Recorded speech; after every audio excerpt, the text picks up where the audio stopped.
Hi, my name's Tish, and in today's episode, I will be sharing 5 different ways unknown to men that women enjoy penetration. If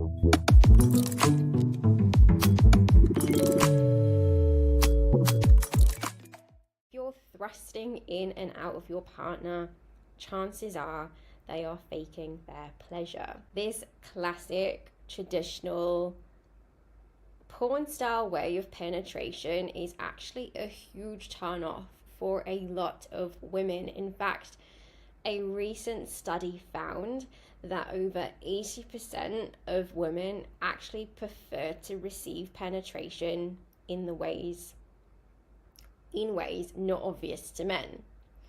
Hence the purpose of this video. Before we get into those ways, I want you to consider, because I make content surrounding pleasure and limiting beliefs, I want you to consider what beliefs tell you that you need to fake your pleasure. Consider what kind of role it is that you take on in sex. Consider your level of engagement, your level of agency. Do you take on a more passive or a more submissive role? Is it one-sided? And this will reflect in the relationship itself, not just in sex. Things become more pronounced in sex, which is why it's a really good mirror for us to sort of see ourselves in ways that perhaps aren't always obvious. Coming from a generation of masculine women will oftentimes take on more submissive roles in sex to relieve themselves from masculine responsibilities. If you have a passive partner, you are likely the one who feels as though they are doing most of the work in the relationship, hence why you may prefer a more submissive role. Oftentimes, this is actually rooted in a belief about how much pleasure, safety, and security you personally feel entitled to. If you felt entitled to any one of those things, you wouldn't find yourself in those passive connections. The other reason could just be that you have watched far too much porn and now have an unrealistic standard for sex. And let's not forget that these standards have been made by men, and then as a woman, accepting them as your own is highly unrealistic. And again, it's a belief that is rooted in our survival. If as a woman I don't accept this standard, then there is perhaps a belief I'm carrying about my survival being compromised. So whilst I make videos on how beliefs can block you from your pleasure, in this episode I want to provide some practical techniques that you can start to explore with your partner. Towards the end, I talk about how your capacity to express your needs might be challenged depending on the connection itself. So make sure you watch until the end. Thrusting in and out of your partner is primarily for male satisfaction. Women actually prefer this in small doses, along with the use of the following techniques that I'm about to share. And by no means are these techniques hard and fast. Play around with them, combine them, find what feels good. Before I do share those techniques, do me a favor and hit the like button so that we can spread more pleasure. I will just preface this and say that the desire for penetration for a female, there are hormones that control or regulate the readiness of the tissues to receive for for penetration, essentially. And that will change depending on where she is, or where you are if you are a female watching this, depending on your menstrual cycle. I talk a lot about the different phases of the menstrual cycle and what they mean for your body. So let's dive into some of these techniques. The first technique is concerned with depth and maintaining contact with the vulva itself. If you don't know what a vulva is, shame on you. Look it up. It's everything that you see on the outside. So all the tissues, including the clitoris that surrounds the vagina. These tissues are the most excitable tissues. They have more nerve endings than the vagina itself, which is why females don't need penetration. So this technique, it's not about thrusting in and out of the vagina, but staying all the way inside and maintaining contact with the vulva. You may need to lean forward to maintain that contact, depending on the position that you're in. But if you're thrusting in and out of the vagina, you are likely missing all of those highly excitable buttons. I like to call them buttons because they switch everything on. If the woman is on top, the male would remain relatively still in this position. The female would be the one initiating the moves, and once the female has found her rhythm, then the male would then sync with those movements. These aren't necessarily big movements at all. The female, in this way, she doesn't raise and drop her hips onto the male. She remains low, so she remains down and then rocks backwards and forwards. The key thing here is to maintain contact with the vulva. So the base of the penis maintains contact with the vulva, if that makes sense. And the clitoris, if possible, the entire time. This is, like I mentioned, where most of the nerve endings are located, so it's a good idea to keep them involved throughout penetration, and this is where porn fails. A key thing to note is that contact with the vulva increases lubrication and tissue elasticity. It controls how open or how closed the vaginal canal is. If you're not doing this and you're going straight to penetration, this is breaking and entering. This is damaging and creating trauma to those tissues.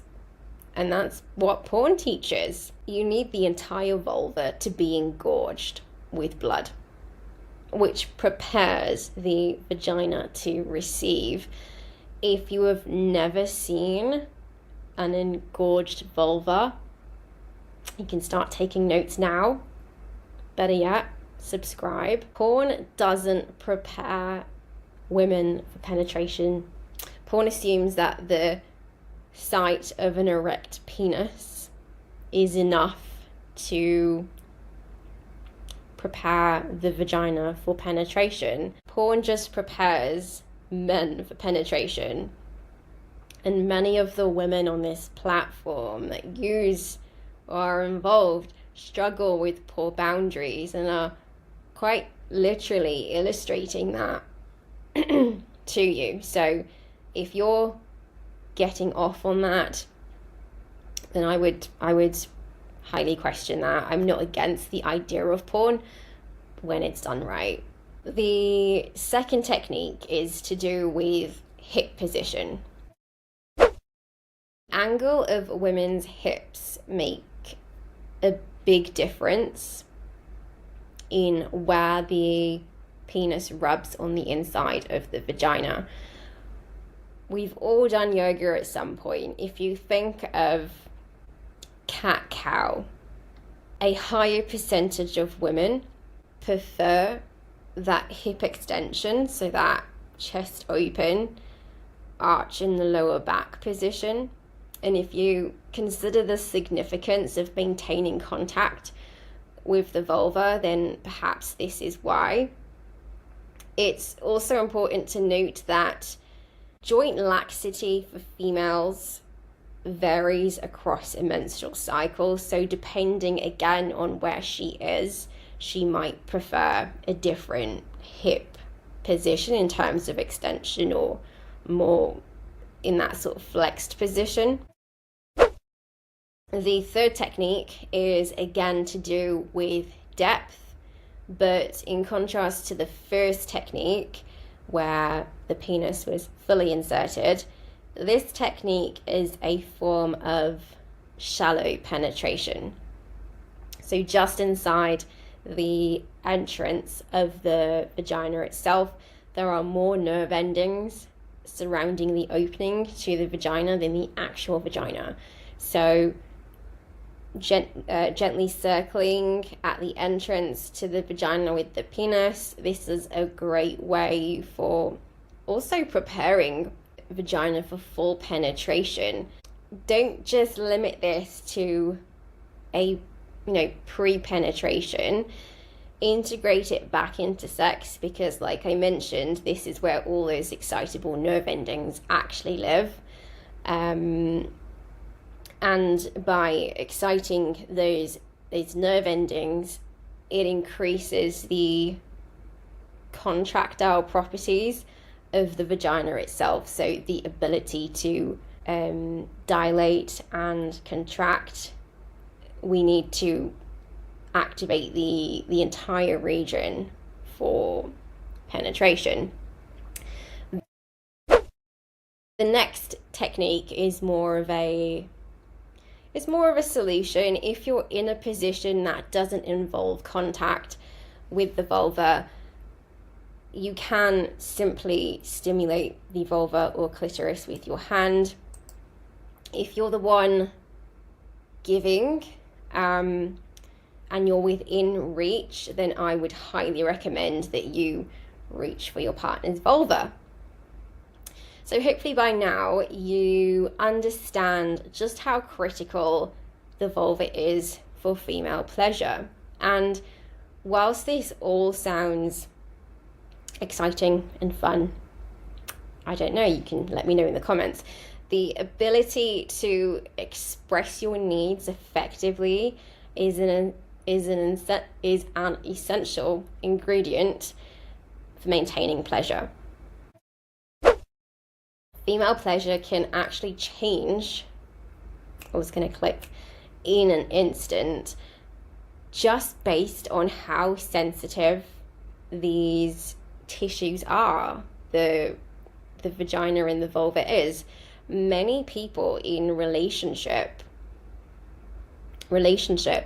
don't actually feel seen or truly heard, or they have a hard time expressing their needs. Some people might feel the need to shrink to accommodate their partners or just other people in general.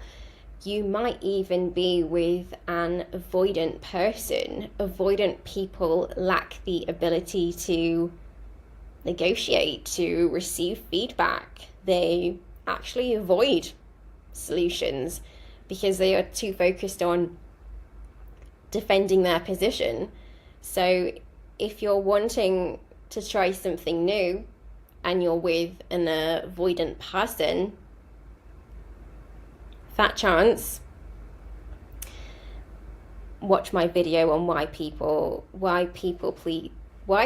pleasers don't orgasm, previous video that I released. You may also have difficulty setting boundaries, or you might not have witnessed what healthy boundaries actually look like.